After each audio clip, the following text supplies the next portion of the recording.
And that was the end of that. 3 years, nice run, and that was the end of it.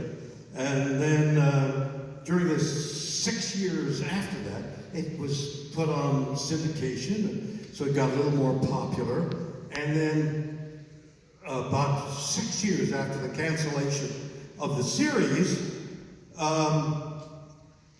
Star Wars was made and exploded in front of the United States, and it made a lot of money, and the people at Paramount. Now, what I'm about to tell you is either something I really know or speculation. And hopefully you won't be able to tell the difference. It's like politics, you know. So, it makes a lot of money, Star Wars. Now, I picture a half a dozen guys sitting around a table who, the management of these studios changes abruptly and quickly and frequently, because if it's not making money, they say, well, somebody else can run it, maybe they can make us money. So they change very quickly. So the management between the time the series was canceled and about 6 years later, management at least changed 2 or 3 times. And they had long since forgotten anybody named Roddenberry, and certainly Shatner. Who? So here's what I think I know. They're sitting around a table and they're saying, Star Wars is making billions. What do we do? What do we got? How can we make billions? And there's this little guy with coffee. And he comes in, he's putting the coffee on, and he said, there was that show on some time ago called Star Wars, Star Trek. And the man who Star Trek, yes, was it? Well, no, Paramount made Star Trek. We made Star Trek? Yeah, no, it was a Star Trek, and it was really nice. And they had this wonderful actor named Shatner.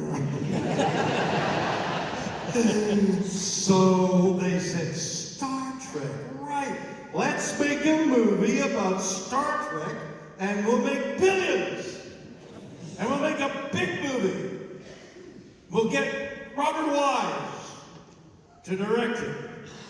Robert Wise was a great name in movies. He had edited, he was a great editor.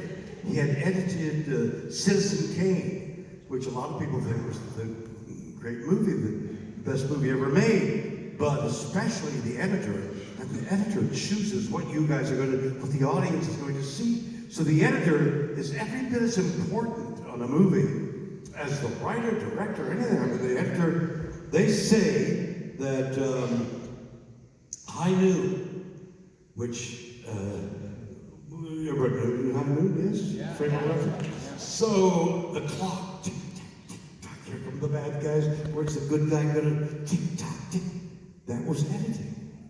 I'm told that the film was like an average Western until, and I don't know who it was that edited, kept punching to the clock.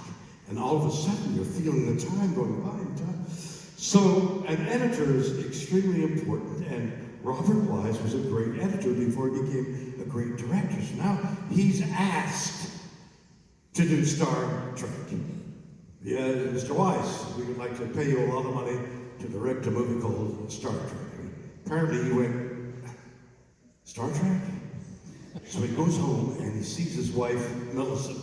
This I know to be true. And he says to Millicent, yeah, they're asking me to direct this film called Star Wars. I don't think I'll do it. And she says, are you crazy? My favorite show. You've got to do it. He says, okay, I'll do it. I'll do Star Wars, Star Trek. So, yeah, it happens. Star Wars, Star Trek becomes interchangeable, Frank. On a planet far, far, oh no, that's other. On a galaxy far, far. So,